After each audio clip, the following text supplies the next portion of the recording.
પંચમહાલ જિલ્લામાં મનરેગામાં કામ કરતા કર્મચારીઓ સામે કાર્યવાહી કરવામાં આવી। હંગામી કર્મચારીઓ સામે આ કાર્યવાહી થઈ।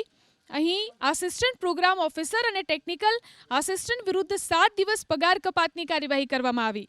શહેરા અને મોરવા હડફ તાલુકામાં મનરેગાના કામોની ચકાસણીમાં કેટલીક ક્ષતિઓ સામે આવતા મનરેગા વિભાગમાં ફરજ બજાવતા 5 હંગામી કર્મચારીઓ વિરુદ્ધ 7 દિવસના પગાર કપાતની કાર્યવાહી કરાઈ।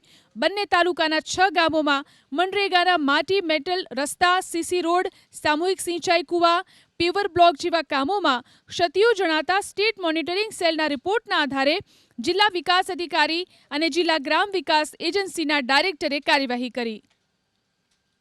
પંચમહાલ જિલ્લામાં ગ્રામ વિકાસ કચેરી ગાંધીનગરથી સ્ટેટ મોનિટરિંગની ટીમ પંચમહાલ જિલ્લામાં મોનિટરિંગ બાબતે શહેરા અને મોરવા 2 તાલુકામાં ટીમ મોનિટરિંગ માટે આવી હતી ને ત્યાં મનરેગાના કામો ચકાસતા અમુક જે કામોની ચકાસણી થઈ ત્યાં ક્ષતિઓ જણાઈ આવેલ છે ને ક્ષતિઓના આધારે ડીડીઓ સાહેબ અને ડાયરેક્ટર સાહેબ થ્રુ એમને શિક્ષાના ભાગરૂપે ને 5 કર્મચારીઓને 7 દિવસની પગાર કપાત કરવામાં આવે છે। મોરવા તાલુકાના 3 કર્મચારી છે અને શહેરા તાલુકાના 2 કર્મચારી છે।